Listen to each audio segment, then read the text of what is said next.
desa Cigugur bernama Dusun Padara.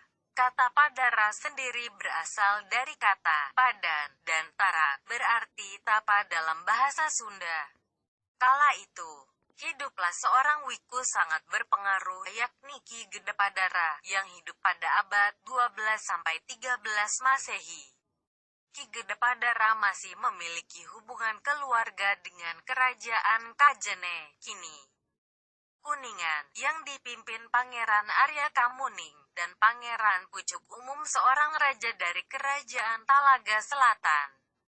Serta masih bersaudara dengan Pangeran Galuh Cakradiningrat seorang raja di kerajaan Galuh. Ki Gede Padara tidak menganut ajaran Hindu dan Buddha ataupun Islam seperti saudara-saudaranya. Beliau seorang wiku yang memiliki keistimewaan dalam menghayati dan mengamalkan ilmu kehalusan budi. Karena kebersihan jiwa dan pikirannya, serta keluhuran budinya juga kesaktiaannya. Menurut cerita dari beberapa sesepuh Kelurahan Cigugur, Ki Gede Padara dapat dilihat di bagian dalam dan luar tubuhnya. Sekira abad 14, sekira 600 tahun silam, Ki Gede Padara itu sudah lanjut usia tetapi tidak sakit.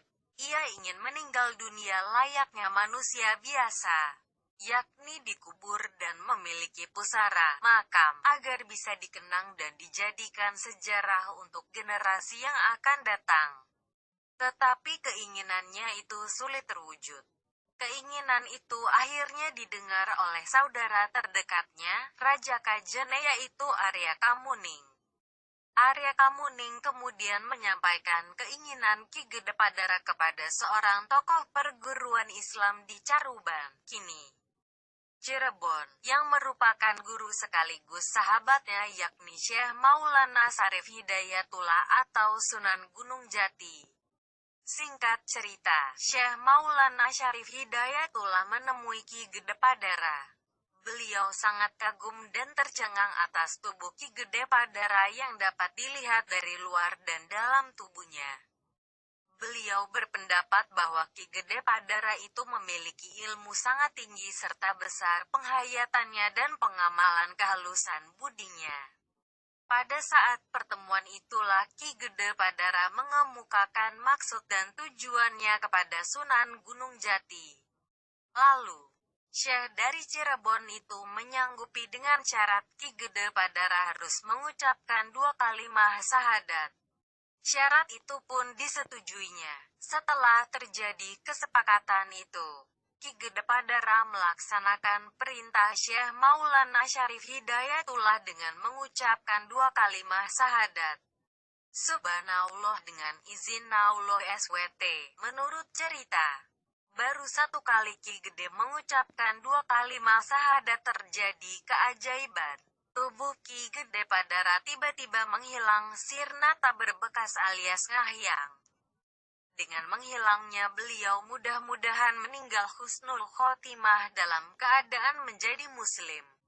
Atas kejadian itu, Sunan Gunung Jati ingin mengambil air wudhu sebagai tanda beliau telah mengurus orang yang meninggal dunia, dan mengurus pemakamannya meskipun mayatnya Ki Gede Padara menghilang. Tapi ternyata tidak mendapat air. Beliau kemudian memohon air kepada Allah SWT untuk berwudu. Terjadilah keajaiban kedua. Setelah berdoa, langit pun mendung disertai guntur, dor-dar gelap di dirgantara. Sesat kemudian, keluarlah air dan mengalir dengan derasnya, hingga membentuk kolam. Sekarang menjadi objek wisata kolam renang alami Cigugur. Setelah air mengalir, Syekh Syarif Hidayatullah melakukan wudhu. Demikian riwayat singkat tentang Ki Gede Padara sebagai salah seorang nenek moyang yang pernah hidup di Kelurahan Cigugur. Beliau merupakan orang yang pertama kali mengucapkan syahadat di Cigugur pada abad ke-14, 600 tahun silam.